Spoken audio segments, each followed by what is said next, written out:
just mind shifting. It's changed my life. If you want to win, this is how you can do it. Oh, let's go. You came to the right page because it's that time of year. It's time for the Men's Winning Circle Conference. The biggest, the baddest, the best men's conference on the planet. Bro, this ain't just a meeting over many days. This is a movement of men, listen to me, that want to win in what matters. And this page is your entry point into being a part of a movement of men that are no longer one-dimensional, winning in one area and failing in the areas they ought to be winning in. It's time to win. You heard me. I said it's time to win. And it's time to win in what matters. Spiritual life, I want you winning. In your health, I want you winning. In your integrity, I want you winning. I need you winning in your family, your marriage as a parent. I need you winning. And I need you winning with your brothers in your tribe. That's right. Get your shift together is what we're all about. And this year's theme, 2026's theme is free. Yes, sir. How many of you want freedom? Freedom in your mind, freedom in your marriage, freedom in your ministry, freedom in your finances, freedom to be a man of integrity, freedom to be the man of God. How many is sick of being in bondage? How many is sick of being stuck? How many is sick of being enslaved? This year is all about freedom, and we have brought the biggest and the best speakers. Oh man, listen, we done stepped the game all the way up. And so this is what I need you to do. I need you to register right now for this conference. Don't be that dude that's looking out on the outside like we had some over every year. I'm coming next year. I'm coming now. You coming this year. Lock in. Don't be the dude who doesn't pour into himself. Don't be the dude who just thinks that he got it. Don't be the dude that just thinks he's good. Don't be the stubborn dude that just says, you know what, I'm straight. Don't be the guy that says, I'm okay. Don't be the guy whose wife is begging him. You take some initiative and get free. The word says, whom the Son sets free is free indeed. So don't miss this movement. Get locked in, and the movement starts before the conference. It starts before the conference. So the minute you register, you'll be a part of our database, and we're going to prepare you for the conference. You ain't just coming to the conference. We're going to get you ready for the conference. Readiness for what? For freedom. So come on, locked in. Pick your tier of registration, and I will see you right here in Atlanta, Georgia at the Hyatt Regency on April 30th through May the 3rd. Every single day matters. Get here. And let's get free. Peace.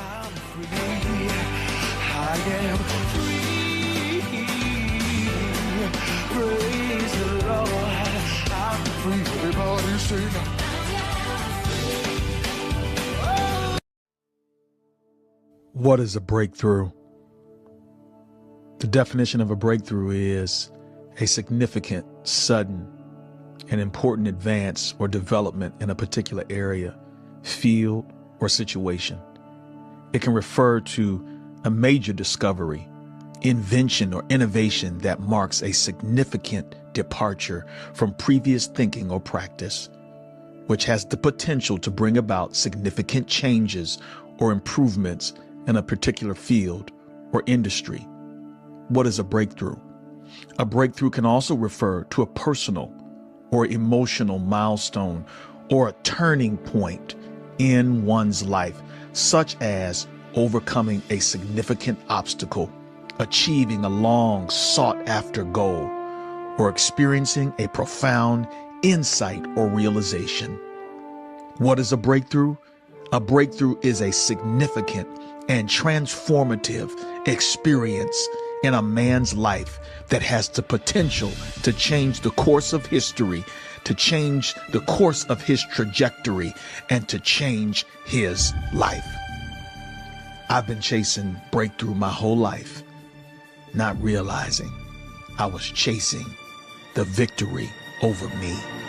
You see, everyone wants a breakthrough until it's time to do breakthrough things. How do you know you need a breakthrough? You need a breakthrough when, number one, you're in bondage to something, addicted to something. Something has more power over you than you have over it. How do you know you need a breakthrough? When you're successful at work, when you're successful in stuff, but struggling with life. How do you know you need a breakthrough? When you keep hitting the ceiling over and over again and you know that there's more. You know the potential is greater. You keep getting in your own way. Everyone wants a breakthrough until it's time to do breakthrough things. So if you need a breakthrough, you're in the right place. If you're hungry for a breakthrough, it's time to lock in. If you're finally ready for a real experience with God, you're in the right place. If you're finally ready to experience the healing that you've been seeking in your life, you're in the right place. If you're finally ready to find the courage to live your purpose, to pursue your dreams, and to walk the walk that you've been called to walk, you are in the right moment. If you are finally ready for a breakthrough in your marriage as a husband, in your parenting as a father, in your relationship with your own father, your own mother, you're in the right place. If you're ready for a breakthrough and you need the community that's going to push you to the next level of success and be safe enough for you to deal with your struggles and your jackups, you're in the right place. Jesus asked a man who was paralyzed for 38 years the most important breakthrough question that can ever be asked that I want to ask you right now. Do you want to get well? You didn't hear me. I said, do you want a breakthrough? Are you here for breakthrough? Did you come to be seen or did you come to get free? Sun Tzu in his book, The Art of War, says, the greatest victory is that which requires no battle. The greatest general is he who wins without fighting.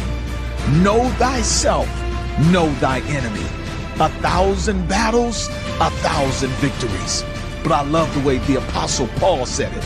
He said, brothers, I don't consider myself yet to have taken hold of the breakthrough. But one thing I do, forgetting what is behind and straining toward what is ahead, I press on toward the goal to win the prize for which God has called me in Christ Jesus. Press, brother, to your breakthrough. Press, brother, to your miracle. Press, brother, to your transformation. It's the running back that keeps on running that finally breaks through the hole into the end zone. It's the shooter that keeps shooting that finally finds his rhythm and knocks down the shots. Breakthrough is for the brother that keeps pressing. Keep pressing. Keep pushing. Your time is now. I said the time is now. I said the time is now. Breakthrough is not something that you're looking for. Breakthrough is something that you're living in right now.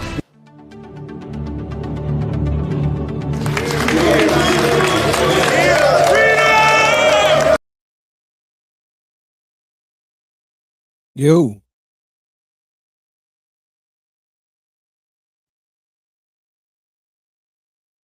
Am I the only one here? I don't know.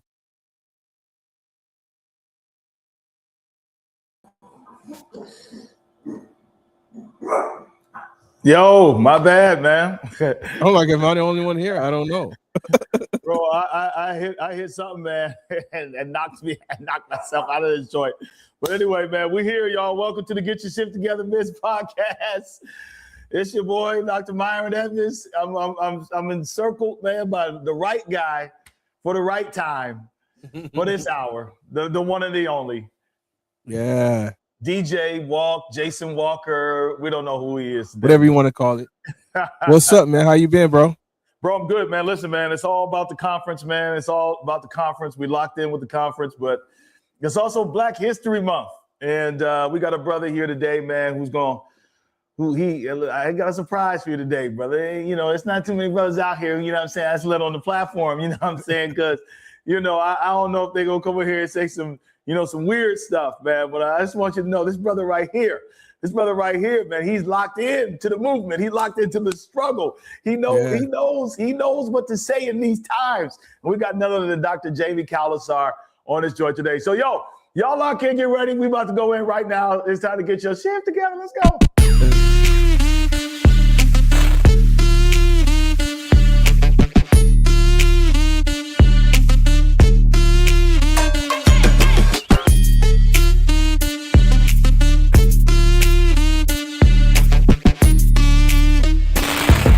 to the Get Your Shift Together Men's Podcast with your host, Dr. Myron Edmonds.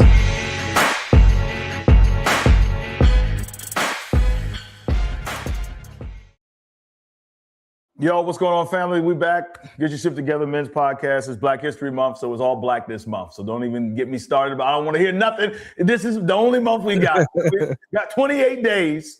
So Short month, too. All black. We ain't going to be inclusive this month. Thanks. Hey, let me ask you this, Jay. When you do you move different during Black History Month? I know people are saying, I'm black every month. But that's just like saying my wife's birthday is every month. You know what I'm saying? Like, you know what I'm saying? We gotta move different this month, brother. Yeah, man. We got the kente cloth. You know what I'm saying? When we hit in church, we ain't wearing suits, bro. We walking in with the black attire, bro.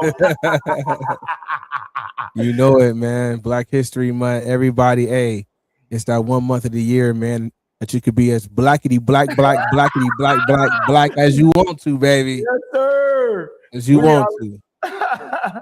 Yo, listen, man. Of course, today's podcast is sponsored by none other than the Men's Winning Circle. We sponsored our whole podcast this month. Why? Because we got about 10 weeks, brothers and sisters. We got about 10 weeks to the Men's Winning Circle Conference that's happening in Atlanta, Georgia. That is April 30th through May the 3rd. And by the way, bro, we're asking the women to participate this year. And I know. Why? What's going on? This is what I found, man. What's so special? That the most influential people on the conference are women, meaning the way that men show up, the numbers in which men show up have everything to do with they women making sure that they get there. We had a guy come last year named Don Daniel. Shout out Don. Don was like, he didn't want to come to the conference. Typical man stuff. You know what I'm saying? They'd rather be at home on the couch doing whatever. I have no idea. But he said he came because his wife bought him a ticket and said in advance, didn't tell him, said, hey, I bought you this ticket for your birthday. I want you to go on this weekend and enjoy this weekend, get away. Listen, ladies, that's the play you got to run. Don't go and ask that man, do he want to go? Now, you know your man better than I do. You got to buy the ticket. You got to secure the hotel. Go to the website right now, and not just for your son, for your husband, but your son. Every man in your house, them dudes should not be sitting out playing video games. You know what I'm saying? Golfing that weekend. That ain't the weekend. Every brother I know that's about something is going to be in Atlanta, April 30th through May the 3rd. And next week, I am going to be releasing who is going to be there, who's going to be. I haven't even shared it with Jason yet. Yeah, Jason, I don't even know. I don't even know yet. No, my wife has been telling me that you've been trying to use her to find out who's coming to the conference. Bro, man, you know, where the man law is at? Because here's my man law for the day. You don't go to a man's wife and ask a man's wife about something that you can go to him for. You've been their husband, bro. I already know. It's different. Your wife is like my sister, bro. So it's a different situation. Your wife is like my right hand. That's my homie. That's like my big sister, bro. So I gotta ask. Because you be busy, man. You be busy. You be on these flights. Bro, this is some trash. Busy, bro. Now I'm busy to be reached and all this crap, bro. Yeah, you know you do. Anyway, so as we've been preparing for this conference, Jason, we've been spending the money and doing stuff with marketing, and you got to run ads and all that type of stuff. But I've been telling people, men do not come because they saw an ad. Men do not come because they see some big name on the flyer. They came because some brother told them to come or their woman told them to come. But anyway, I don't know if you saw this ad, Jason, but one of my boys, very creative. Shout out to Javen Cornelius. He created an ad for the conference, and it has created a stir. A humorous stir. And I want to see if you notice what everybody's talking about. So I'm going to show it right now. 100 young men are meeting in Atlanta. Don't give up now! Who's stepping up? The road to greatness was never meant to be easy.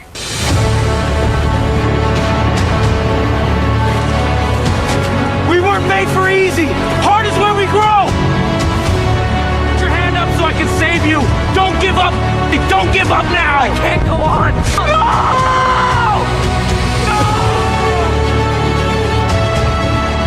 100 young men are meeting in Atlanta. and I'll be one of them. Who's stepping up?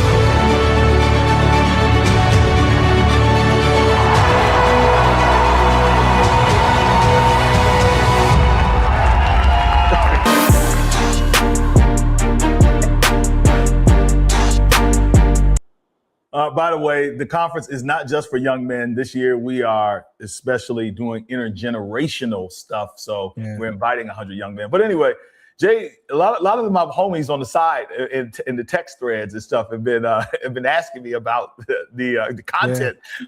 I don't know. Did you pick up on what they may or may not have noticed in that video?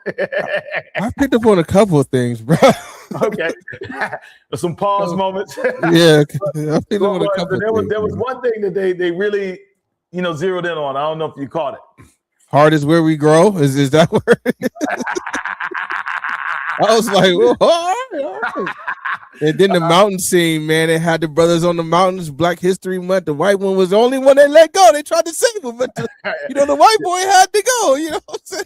It's funny, man. When the white guy fell off the mountain, everybody called it out. But how many movies and how many? This stuff happens to black people all the time, and nobody even questions it. They would just say he didn't listen. I don't know if you noticed, but that ad was based on a movie. It's called The Long Walk. Have you seen that movie? Yeah, okay. I just watched it. That was a good movie, actually. But if I recall in that movie, who was the last man standing? The brother, man. The brother was the last one standing. The white boy gave his life for him too, And the white boy gave his life. Yeah. I don't know why they can't look at it from that perspective. Either way, man. You looked extra jacked up in there too in the front. You had a little bit more muscle definition than you usually have. You know what I'm saying? I know the AI, do some things. That was real, bro. That was real. Anyway, man, our brother, man, is having some technical difficulties, so we're just waiting for him to come through. But in the meantime, Jay, a lot going on, brothers. Black History Month. Do you have any man laws for us today for our consideration? Man laws, not really, but I do want to open up a conversation about something that men think about, of course. Before I go any further, rest in peace to the Reverend Jesse Jackson. Rest in peace to Reverend Jesse Jackson. Condolences to his family, condolences to his children.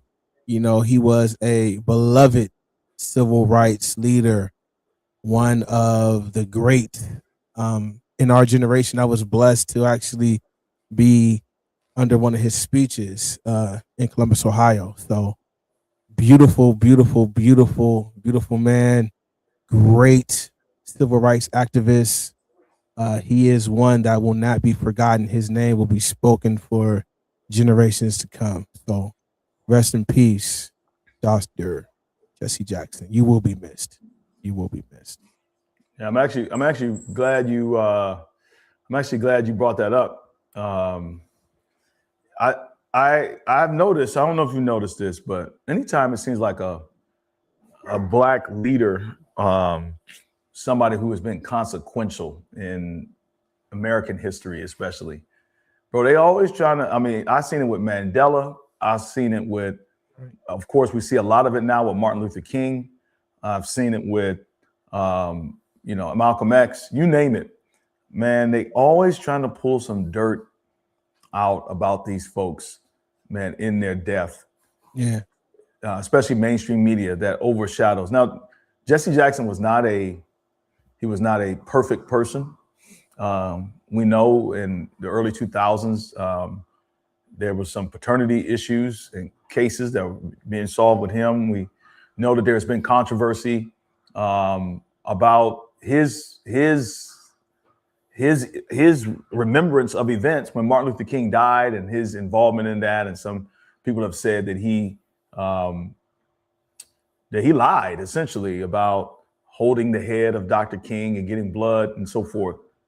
I've heard quite a bit of that. And I don't know if you noticed this, but his family basically went on a PR. They had a press conference and they were trying to set the record straight about their father, which that's kind of where I want to go with that, bro. I love all of that, bro. They know their dad isn't perfect, but that does not make him a great man. Yeah, definitely. You know what I'm saying? Like, We have somebody in the White House right now, bro, and I'm waiting for some of these folks in media to say something about him. And he's alive and he's doing things now. His name is all in the Epstein files. You know what I'm saying? I mean, not to mention all the other things, his sullied past and things that he has said now, things most recently that he has done on the heels of Black History Month, posting pictures of Barack and Michelle Obama as apes. And I'm waiting for these folks to call out his sins, the way that they're calling out the sins of Jesse Jackson and the way that they have done this with other leaders. And I'm saying this, I don't think Jesse Jackson was perfect, but nobody was perfect. King David wasn't perfect, Moses wasn't perfect, but Jesse Jackson, with all of his flaws, was consistently on the front lines for the least of us, particularly Black people, bro. And we got to shout that man. Yeah, I just think it's classless, you know, at a time where one of your loved ones died, you know, we should be consoling the family. We should be praying for the family. I think the last thing that the family should be trying to do is having to go out and clear his name. I just think that's very classless for the media to even consider bringing that stuff up. It's time to celebrate his legacy. It's time to celebrate what he has done for civil rights. And it is time to celebrate, especially what he's done for African Americans, you know. So going that route and trying to pick apart his past and his lies, and it's shame on the media. If you played a part in that, shame on you, because just imagine if one of your loved ones died. You know, it's not time to go through and pick apart their past. You know, we're trying to heal here as a nation, especially as a Black nation, including for Black History Month. So shame on you, media. Shame on you. My first, well said, actually.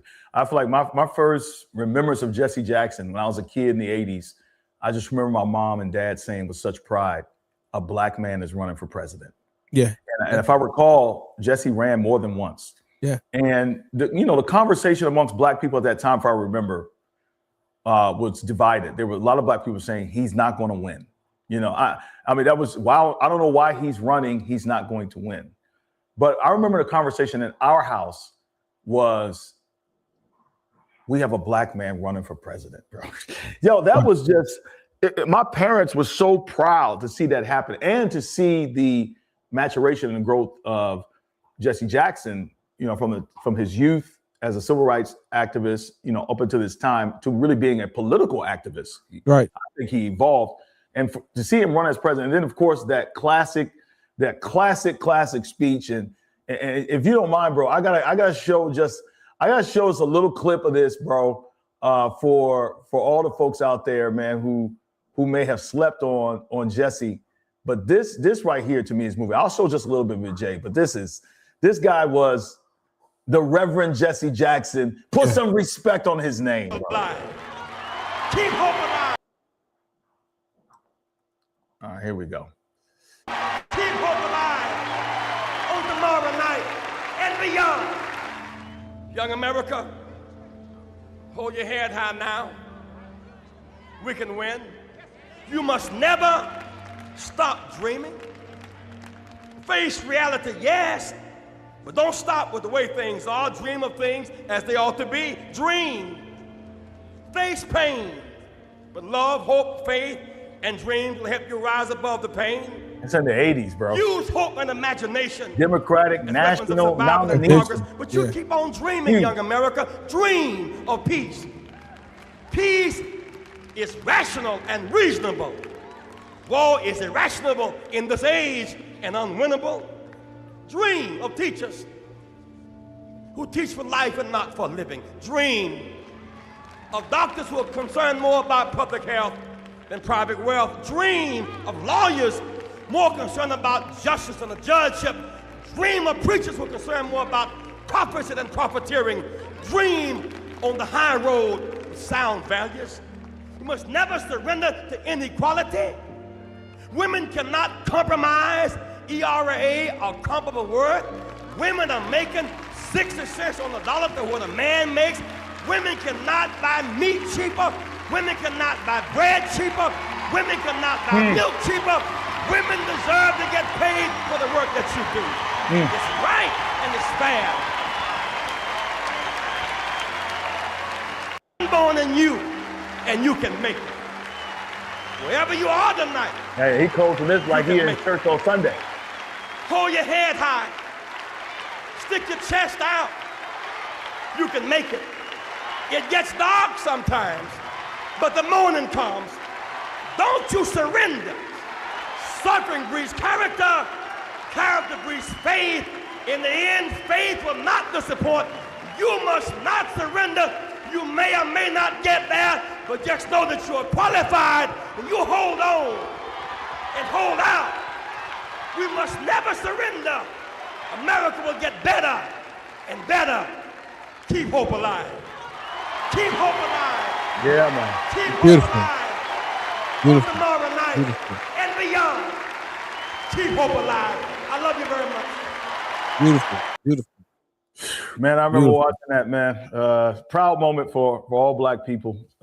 See that brother get so far and all that he has done. So, here on the Men's Winning Circle, Get Your Shift Together men's platform, we are going to take a moment to pause and to show respect for an awesome man, but also an awesome black man who stood for his people. Shout out to Jesse Jackson, to his family. We send condolences to him. A giant has fallen. All right, bro, man. Today we got a brother who's called. I'm gonna see if is his tech working now. This guy's tech. He's like the tech guy. I mean, he's back there struggling, man. I don't know what he must got some hydraulic internet back there, man. Got some. There he goes. Hey, What's up? you good? What's up? All right, there Yo, we I'm go, good, man. I'm good. Jamie, I'm we good. normally look to you for the tech. Man. Come on, bro. You good? This is what happens when you ask me to do it 25 minutes before the show starts, man. Hold on. He's breaking up. I can't hear him. Hey, well, Jamie, when you're an important person like you are, man, and you're in such high demand, sometimes, man, when a news story breaks, you got to call in the big dogs to come in, man, and weigh in. You know what I'm saying? I don't know about all that. Jason You is got the to big call them to dog weigh right in, here. brother. It's Black History Month. It's Black History Month, brother. Is that I a know. Black Panther sweater you got on there? Oh yeah, for sure, man. You already know we got to represent Fresh. this month, man. I'm gonna wear it every day. I'm gonna wear it That's to what the I'm talking threads about. till the threads start falling out. Yo, hey, Jason. Normally he got a bear on there, but today he got a panther. Okay, all Nah, right, man. I'm with y'all. I'm with y'all on what y'all said this month, man. Unapologetically black. I'm showing up everywhere. I'm Right. like that. Y'all ever saw that video where the white lady was talking and the black man said, "Get out the way, it's Black History Month." You ever seen that video? He was doing like a selfie video. He said, "Man, move out my way. It's Black History Month." Right. bro. I'm on that energy. Yes, sir. Yes, sir. Listen, we want to welcome Doctor. He about to be doctor 2 times over too. This brother got more degrees than a thermometer, man. Brother got masters, got a D-man, about to get a PhD. This dude has been in the lab cooking, none other than Dr. Jamie Kaulasar. He is one of the pastors over at Atlanta Revision Church, and amongst other things, he is a social activist, organizer, author, podcaster. I mean, fashion icon. My main hip hop savant, brother, aficionado of hip hop. So we definitely need to get you to weigh in on some hip hop stuff, especially with Jason here. Because Jason can move a little bit better than I can in that area. And I told you I'm looking to be mentored in that area. Y'all told me to listen to Nas. You said if you're gonna start, you got to start with Nas. That's what you told me. That's what he told me. But but if you meet somebody that's before my generation, they're gonna tell you start with Rakim. Rakim, right? Took it right off my tongue. I got the old school stuff. But listen, when I got saved, I threw all my CDs and everything in the trash. And so I missed like the past 30 years. The past 30 years. You got a lot of catching up to do, my brother. Don't worry. Me and Jay will Big Daddy Jay Kane, help you man. out. Eric B and Rakim, bro. EPMD. Man, don't even get me started, boy. They lost. Okay, anyway. Yeah. So here's a question I want to just pose to us today, fellas, and we're just gonna roll with it. It's Black History Month, and I understand this year of 2026 marks over 100 years of intentional reflection on Black history. So the origin story of Black history was in 1926. Historian Carter G. Woodson, most of us know him there, but created what was called the Negro History Week. And his goal was simple but powerful, and that was to make sure Black contributions weren't erased, ignored, or reduced. So he chose February. Now, if I could go back in time, I would have said, Carter, let's pick one of the long months, brother. Let's pick one of the long months. Probably what they gave him. He chose February to honor the birthdays, in fairness, of Abraham Lincoln and Frederick Douglass. But more importantly, he wanted Black people and America to wrestle with the truth of Black impact. So in 1976, the week, Black History Week, became what we know now as Black History Month. Now, here's the transition. We spent decades, fellas, making sure Black history is remembered, but how we remember it is what matters. So because we are celebrating Black history this month, I want to ask this question in particular about why you feel Black history is more important now, politically, right? Socially, spiritually, than ever before. And we're talking all things in the middle, but because we have Jamie here today, Jamie is burdened about this upcoming midterm election. And Jamie, I want to know, do you see any intersectionality? Do you feel there's any moral call for action for Black people who are celebrating this month right now with upcoming midterm elections? And what are the issues that you feel like we need to be paying attention to? What are the things on your heart right now you want to put out there that you feel like Black men especially need to hear as we move forward? And we're just gonna flow with you on that, bro. Talk to us. Yeah, man. Thank you for that question, and just for having me on the podcast today, man. I appreciate both of y'all and the work that y'all are doing. Man, there's so much that I want to share. Particularly going to your first part about the importance of Black History Month, particularly in this administration. I don't know, at least in my lifetime, I have not sat through an administration that is so blatantly, overtly intentional about erasing Black people and their contributions to America, right? Like you talk about just removing Colin Powell and removing, the 4-star general, removing DEI. Like they're not even like, before, maybe during Reaganomics and during other presidents, they would try to be like under the covers. Yeah, this man has a green light for just his racism, and nobody is checking it, right? So, so it's important for us to make sure, and maybe Carter G. Woodson saw something back then when he said, look, we need a Black History Week or a Black History Month, because he knew the very nature of white supremacy would try to erase us.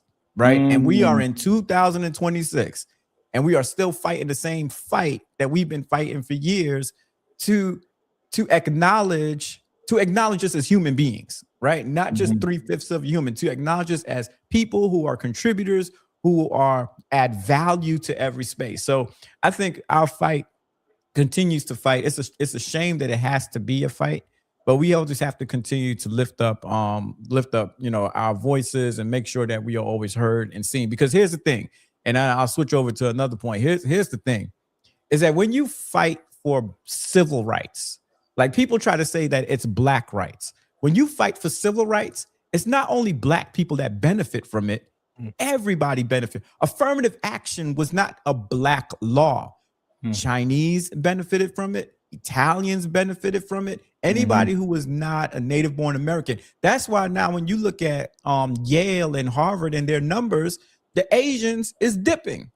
Their enrollment is dipping because why? They removed the DEI and affirmative action regulations. So now they're losing. So people tend to, look at us and say, man, y'all always with this black stuff.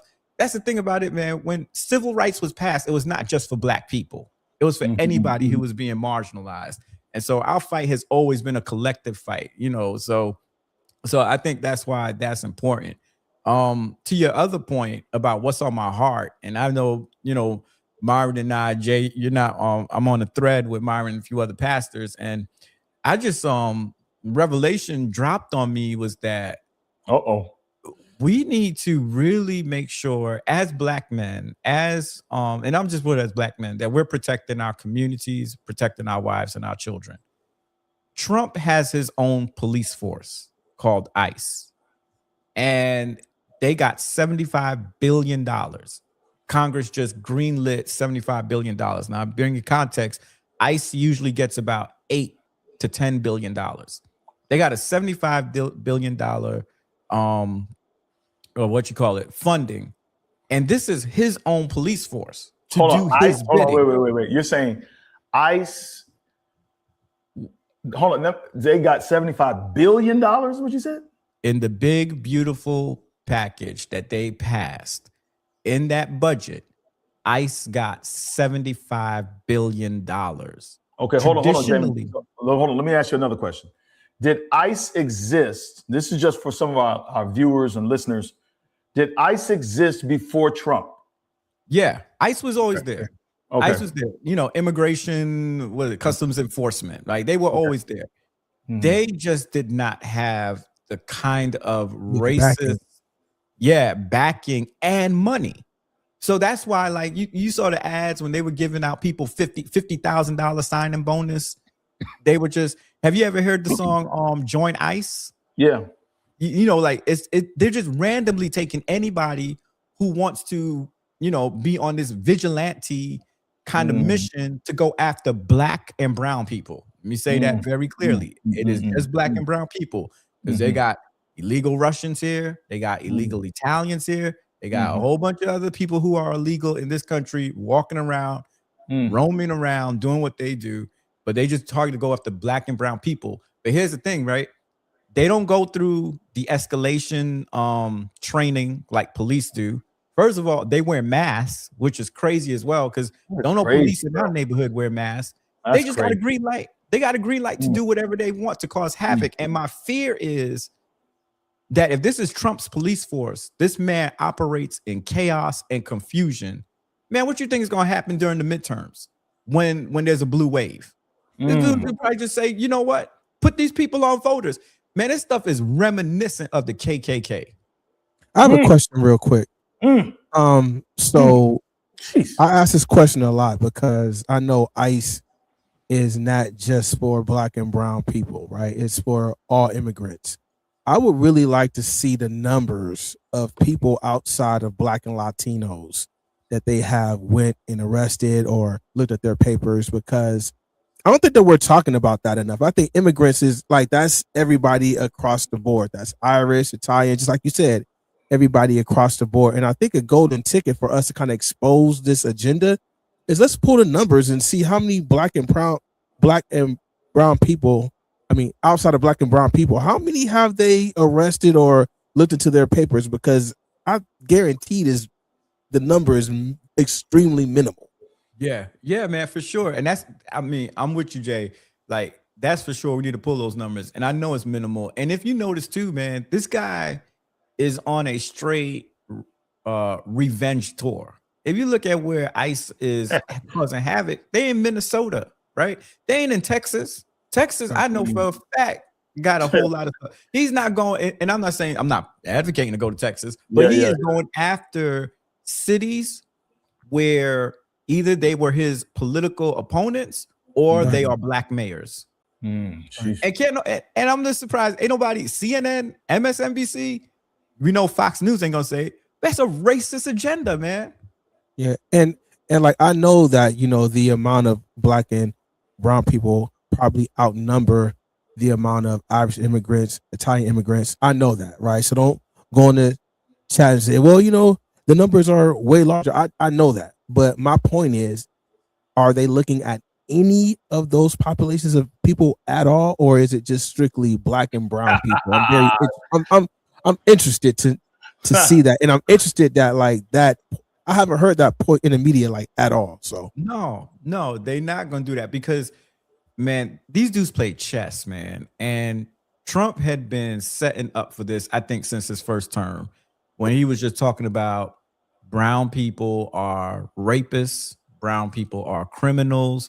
And so he had been conditioning the minds of his base and his followers that we have to remove brown people from this country. Yeah. He started doing it with during the midterm, during the general election, during the debates. These Haitians eat cats and dogs, man. Yo, that's crazy, bro. Yeah. He incites this fear in his base, and then he gets the money to do it. Like, here's the thing about racism, and this is why I will die on any state, and I would say black people are not racist. Racism is a power that requires money. Money. Yeah. When you give money to a racist, because black people, we can't make no laws to hold people back. We ain't making no laws that you can't move into this neighborhood. We can't do it. We can call you whatever we want, but we ain't got that power. This joker is a racist with money. Yeah. I get into that conversation a lot, man, with my friends and just some people like, black people can be racist. No, black people can be prejudiced. There you go. But we cannot be racist because racism holds power. Yes. Racism holds power. Absolutely. Racism holds economic. Yes. Racism holds money. Like, we cannot like you as much as we don't like you, right? But we can't pass any bills to systemically hold you back from moving forward. That's something that us as African Americans, we can't do that. So we can be prejudiced, but we can't be racist. Oh yeah, for sure. We can be prejudiced for sure. Yeah. But it's human nature can prejudge anybody. So I want to put you on the spot here because you're a pastor, and much of Black history, as we know it, I got a chance this past weekend, right? It was Valentine's this past weekend. So we went to Charleston, South Carolina. I found out just from doing Ancestry that I have Gullah Geechee roots. And so Charleston, South Carolina was the epicenter of the trades of the transatlantic slave trade here in the United States. It was the wealthiest city of the 13 colonies where the majority of the Black and brown bodies that were brought to this country went through Charleston, South Carolina. It's very fascinating. I want to highly encourage anybody that lives within this area, if you can get to Charleston, and they still have plantations up there, bro. One such group took over the plantation, turned the plantation into a museum to actually tell the stories of Black and brown people versus telling the story of the slave masters. And side note, a lot of people are still benefiting financially. I just saw the other day, I'm not going to call their name, but a very prominent clothing line. They were enriched because of slavery. And, some of these people just over the years, we don't know this. We don't know the connection. But anyway, much of what we've seen with the civil rights movement, or not even the civil rights movement, but from Reconstruction, like Jamie, this, like the majority of HBCUs started right after slavery during Reconstruction. The majority of, if not all, Black denominations started after slavery during Reconstruction. Just about all Black institutions were started with people who were fresh off of slavery. That's incredible to me. And at the forefront of that was the Black church. Bro, what is your opinion? What is your viewpoint of the intersectionality of some Black religious leaders who have aligned themselves with MAGA and have aligned themselves with MAGA and Christian nationalism because they feel as though that more reflects what Scripture teaches? Like, there are a lot of people who are like, yo, we can't do it. We can't be with a political candidate who supports abortion because of X, Y, and Z. Now, side note, this blew my mind. I'm gonna just before I let you go. When I was at this McLeod plantation, they were telling the stories of Black women and said that what Black women would do who were on the plantation, this issue of abortion, said that they would eat some part of like island sea cotton, right? That was poisonous so that they could abort their babies. Wow. So that their babies, because that the law then is whatever the state of the mother is, that will be the state of the child in perpetuity. So if your mother was a slave, then you will be born into slavery if your mother's free. So these sisters, now for me, it's ingenious. They would imbibe stuff from the cotton they were forced to pick so that they would have miscarriages, so that their children would not be born into slavery. And then you have people now who are like, we cannot support a party that supports abortion or that supports gay marriage. You're a pastor. You believe in the Bible. Help us out here. Should we be MAGA supporters because MAGA is against abortion and against, same-sex marriage? Absolutely not. Absolutely not. So, people who use that argument about they are pro-life, you're not really pro-life. You're just pro-fetus, because you don't have if you were pro-life, then you would ensure that the life of the child after they're born has what they need. America has some of the highest rates when it comes to child poverty. This administration just cut SNAP benefits. There are children that are not eating. So if you're pro-life, let's start from the womb all the way throughout their whole life. Right. Not to mention there's 10,000 children right now that are locked up in adult prisons. That's right. You ain't pro-life. You just pro-fetus. That's it, right? The other thing about is that you talking about you're anti-abortion, but yet you support a party that is about capital punishment and still executing people, right? So you mad at killing babies, but you okay with killing human beings, adults, right? You have no kind of system that your prison system is basically created so that people could keep on going in and out like a revolving door. You are making money off of people. So let's not use that argument anymore to talk about that's why I'm going to be MAGA. Number two, MAGA is white supremacy hiding behind a Christian flag.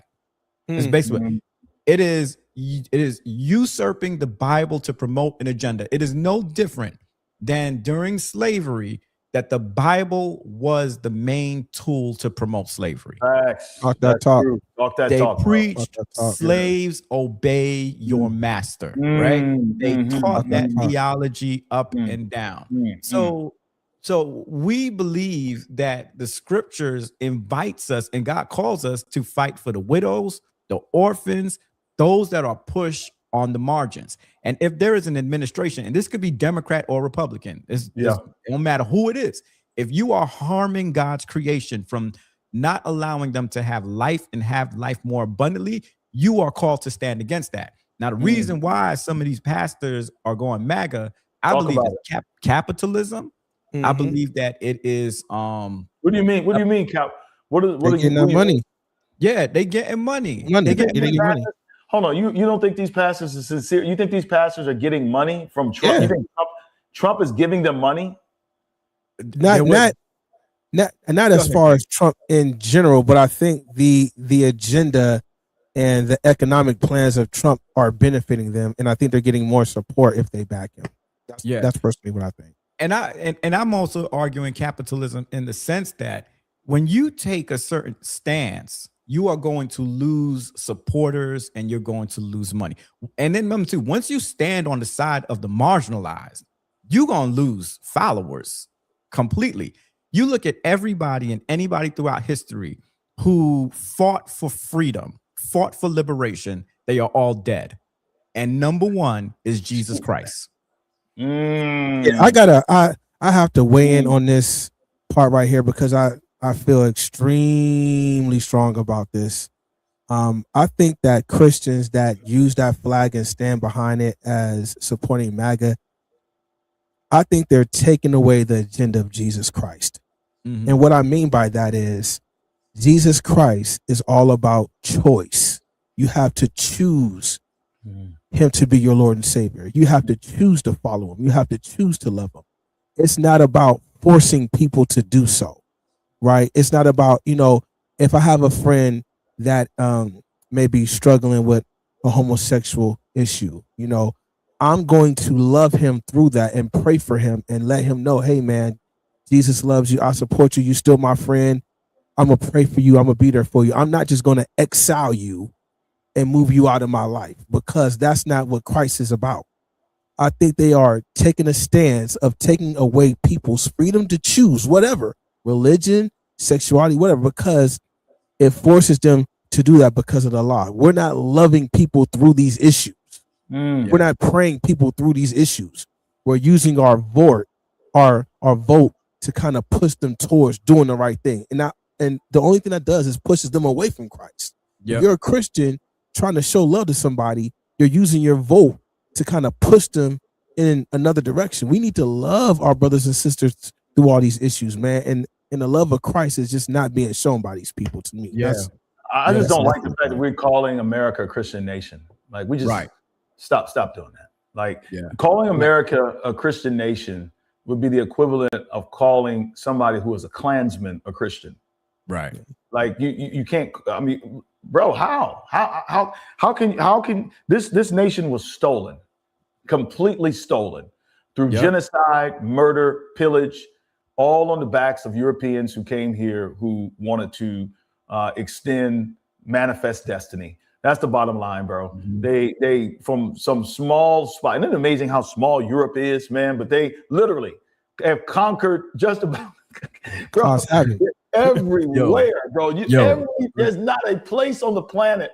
Let me tell you something. There may be Judeo-Christian principles that we may use in the formation of our articles and so forth and so on. But to say that we're a Christian nation and we need to get back to our roots, bro, we are getting back to our roots. Yeah. Right. Killing, raping, murdering, and enslaving. That's the roots of America. How come y'all not saying that? Go ahead. Oh, I'm sorry, Jamie. Go ahead, Doc. No, man. You and Jason hit them points well, man. Like the royal family in Britain created colonialism, man, colonization. Mm-hmm. They went and just all over the world and just took everything. And the other thing too was scary is Western Christianity, and it's and I was guilty of this too as an Adventist. Christianity has this appetite to control everybody. It's like when I first started, when I became a pastor, I just felt like I had to make everybody Adventist. I had to make everybody eat or live a certain way. And so when you take out the broader picture, when you look at what's happening in America with the evangelical church, their appetite for white supremacy and how they're using Christianity to control everybody, to make everybody think, it's like, take away your choice. No, you got to be like this. And that's one thing I respect about my Muslim brothers and sisters. I asked them, I said, man, do y'all go out and evangelize and try to win people? They said, no, man, we just pray. And if you could come to our mosque, and if you want to join, you join. They ain't out there trying to slap Bible studies on me, telling me you got to stop eating this. But Christianity, Western Christianity has always had a DNA in it where it just has to control people. Colonization.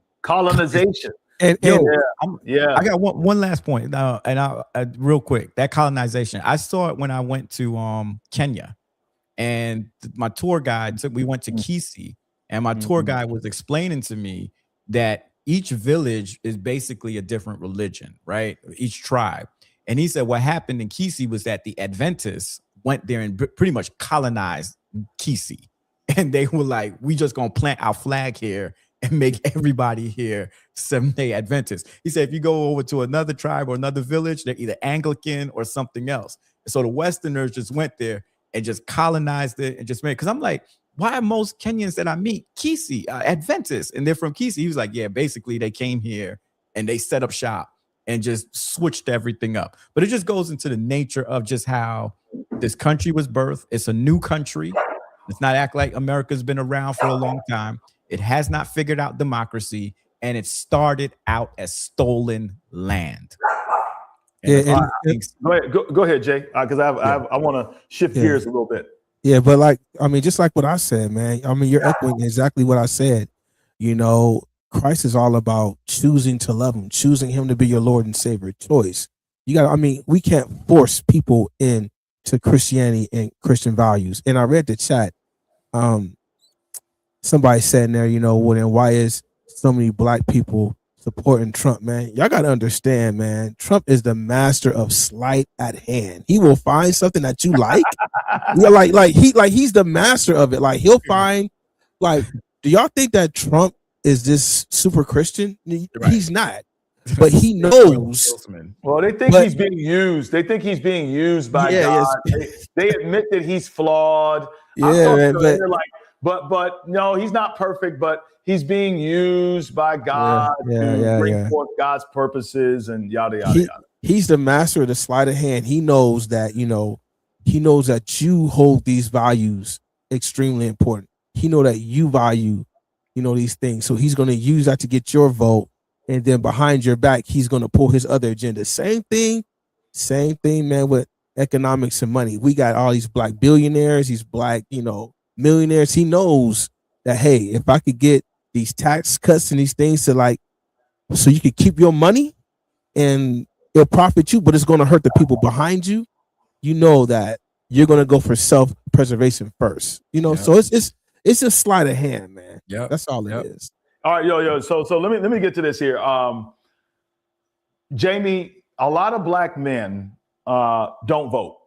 All right, for a number of reasons. It may be for the same reasons why they don't go to therapy. Maybe for the same reasons why they don't go see the doctor. There is a general distrust that we as black men, rightfully so, you know what I'm saying, have with this country. We are legitimately just disappointed and conspiracy theory driven of nature. I confess, you know what I'm saying? I don't believe everything that I see. I don't take it as face value. I mean, hell, man, they experimented on us, man, in Tuskegee. I mean, there's a lot of history here with black men from the time of slavery till now, to where brothers are frustrated, man. So seeing a guy like you, Jamie, you come on here and you're like, yo, we need to be involved. I just want to give you a platform just for a minute to speak into this camera and talk to these brothers. But why should a black man be interested in politics when you see stuff that's happening like that? Why should a brother, this is a real conversation that I have with a lot of brothers. I'm not voting. I'm not participating in this foolishness. It's all a hoax anyway. They're going to do what they want to do. There's people in smoke-filled rooms. There are about 4 families who run this world. It don't matter what y'all do down here. They're controlling. Like, what do you say to real black brothers in the barbershop right now who ain't going to vote? They ain't going. They don't believe in this 2-party system. Why would they participate in the midterm elections? Why? Yeah. No, look, so I get it, man. Like everything you said, this country has, has what do you say? Like dated us during the campaign and left us at the altar of public policy, man. Like they turned their back on us. So I get it. Why we're disenfranchised when it comes to voting. But I think there are a couple of factors of why we need to vote as black men. First of all, if we pay taxes, you should be voting. If somebody taking money out your check, you should be going down there and talking about who you want to govern you and who you want to govern your children. That's the other part. Our wives and our children have to grow up in this America. And you may not be feeling the whole system or whatever is happening, but think about those that are around you. Think about who you've been called to protect. Think about those that you have been called to oversee and to kind of, and to make sure that they are taken care of. And the other thing too is like, okay, if you're not going to vote, then what you doing?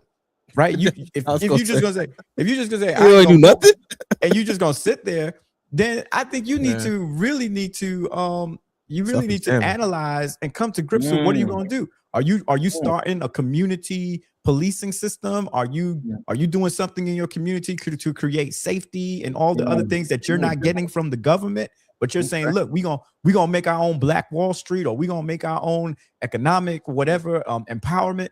That's my other thing too. Is like, good, you want to say you want to do something, but don't just sit around and just complain, because you're gonna complain about not voting, then you're gonna complain about who's in office, and we're just gonna be continually complaining. Let me tell you about these our other brothers, right? Our counterparts. They playing chess with us, man.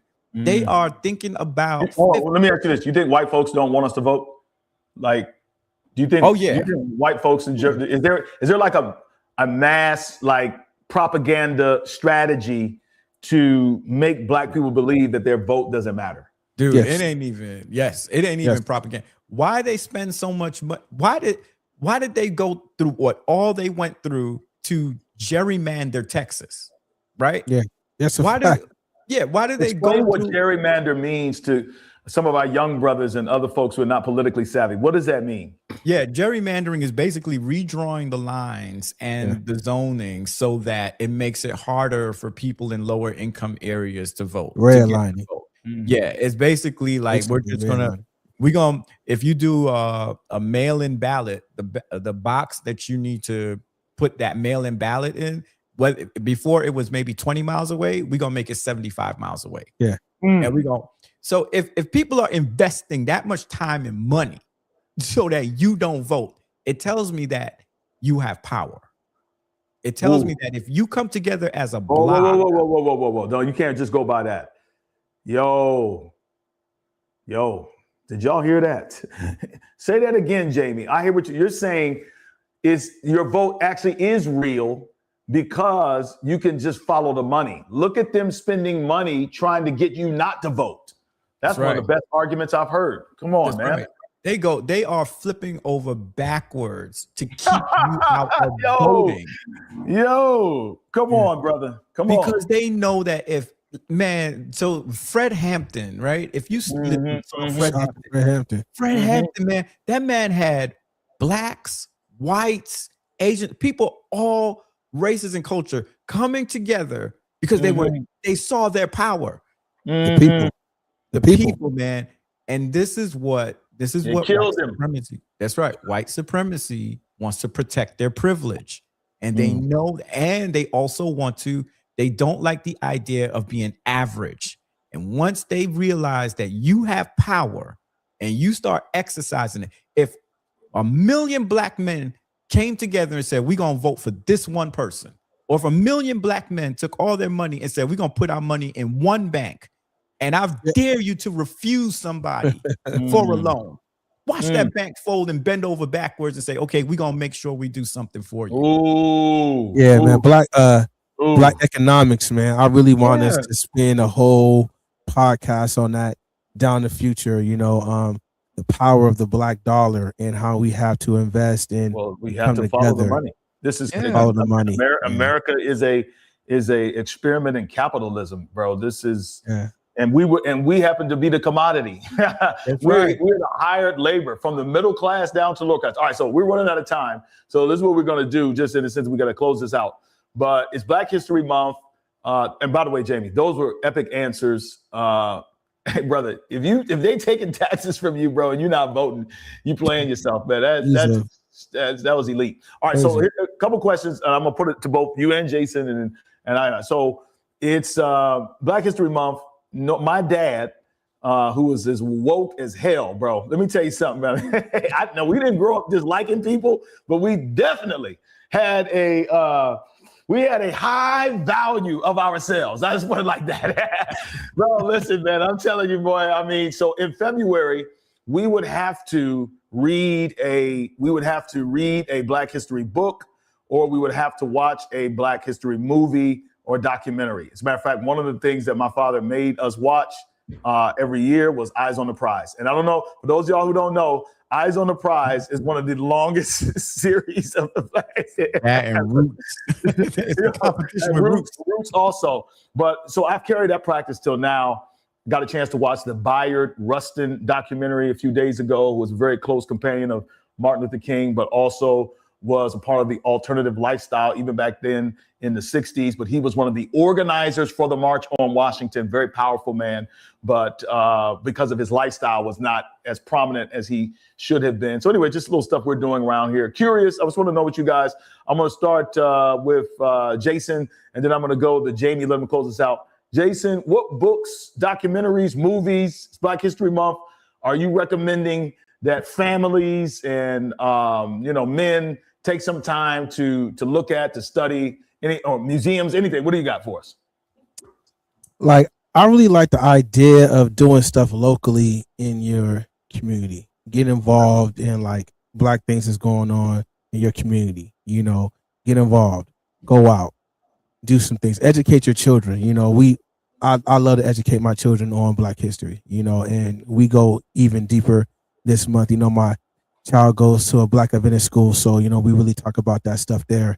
So just take the time, man, to educate your kids, because the kids got to know the history to know where we're going in the future. Bro, what kind of answer was that? Educate our kids with what, dude? That was a political answer, man. What should they? Do you have any recommendations? All right. So you think you was gonna get away with that, bro? I was trying to get away with it. What recommendations, bro? Tell us.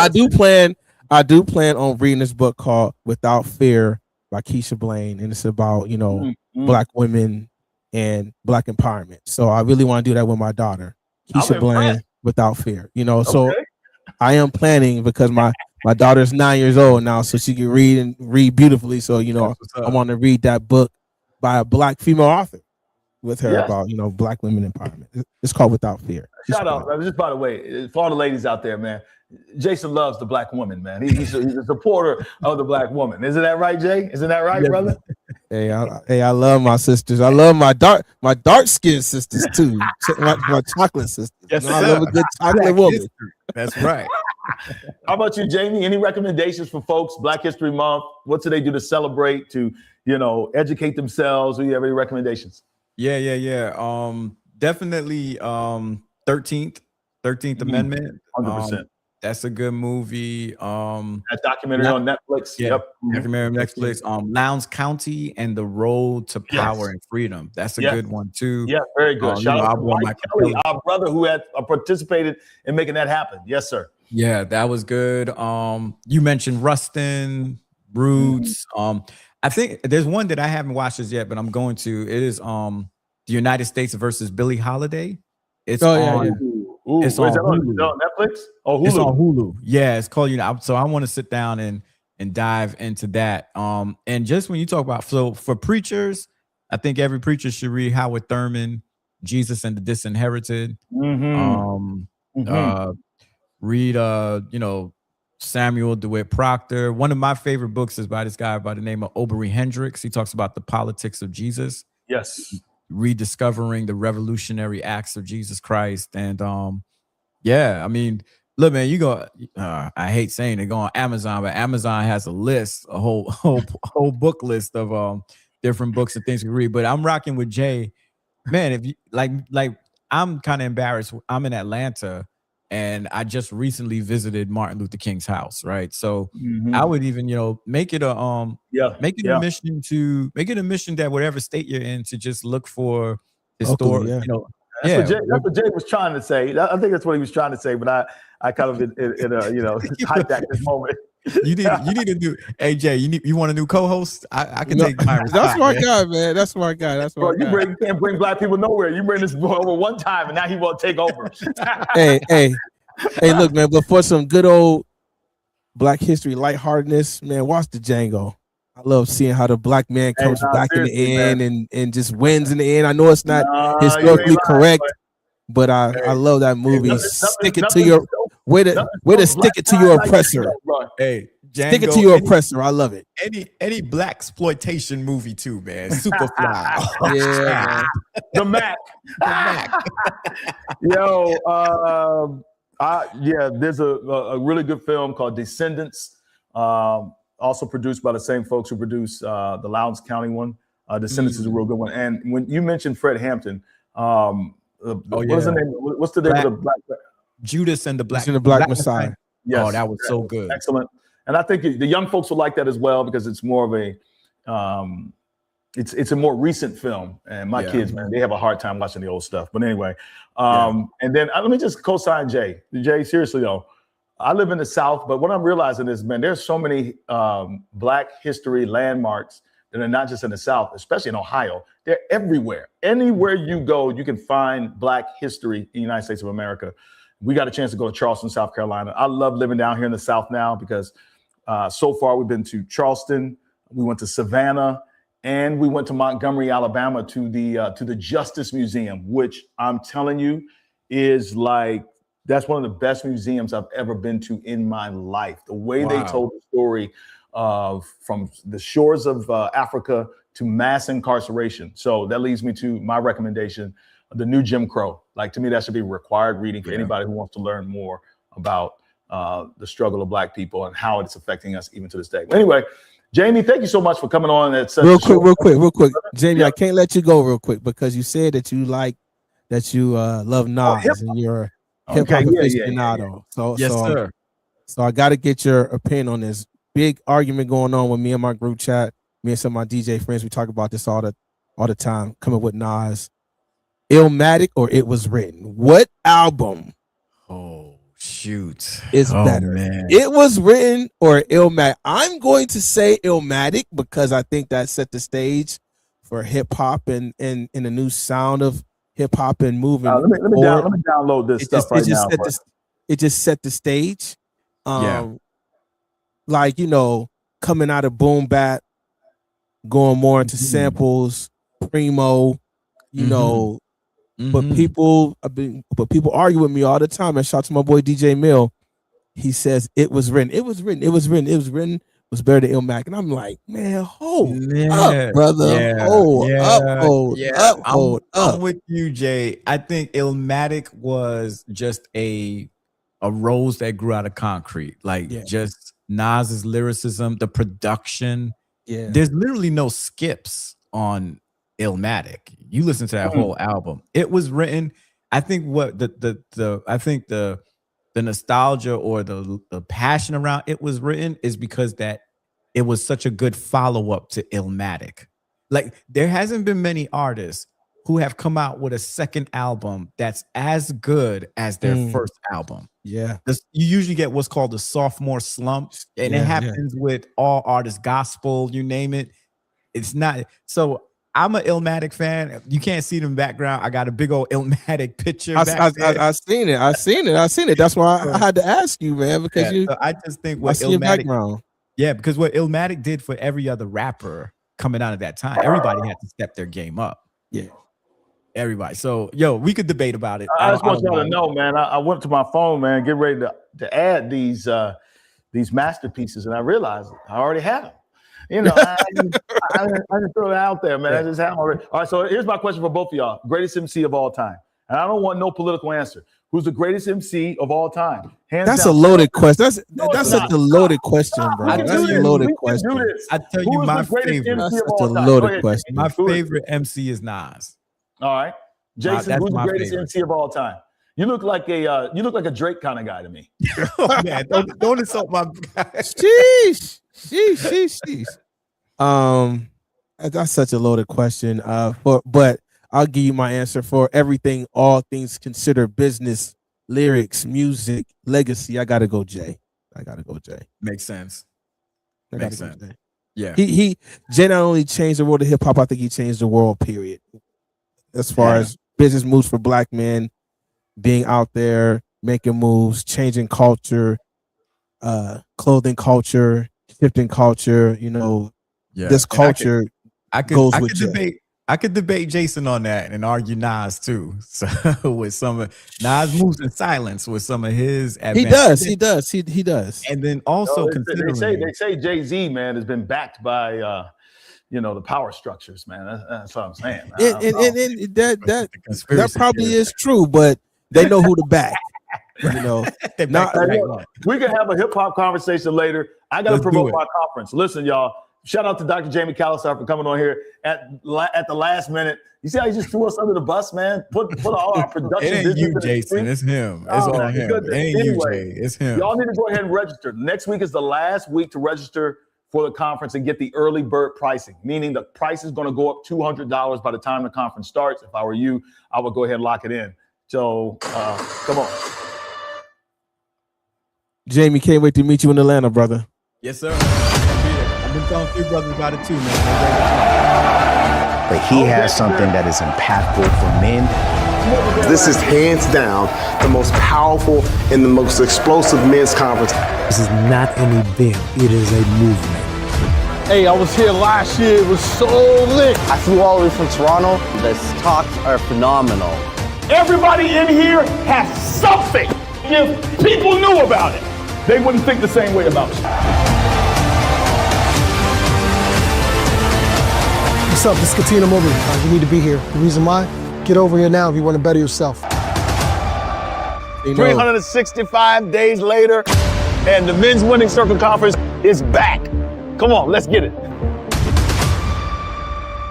Let's go. I'm excited, man. I'm I'm genuinely excited for the conference. I'm not even lying.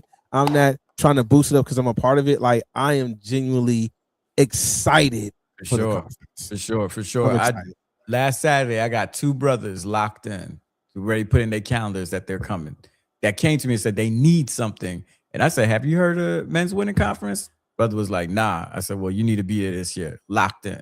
So Wow. two brothers. I'm out there putting the word out. I can't wait. Somebody It's said gonna be that epic. Tupac is the GOAT.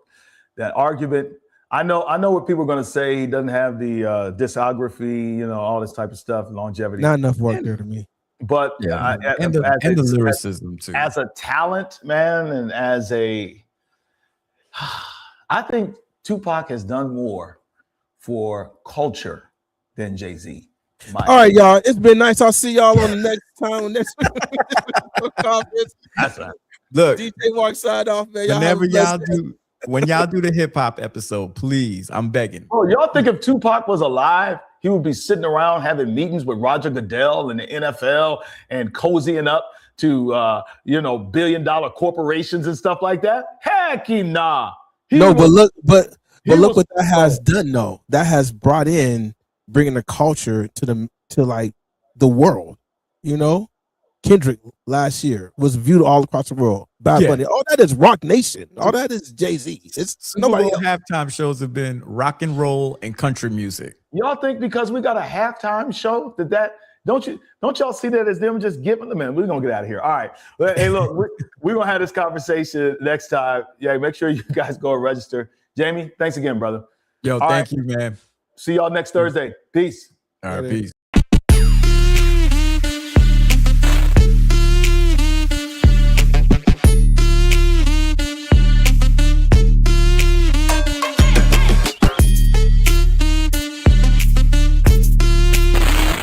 Thank you for listening to this episode of Get Your Shift Together Men's Podcast. For more information, please visit our website, menswinningscircle.com. That is, menswinningscircle.com. Let's win in the things that matter.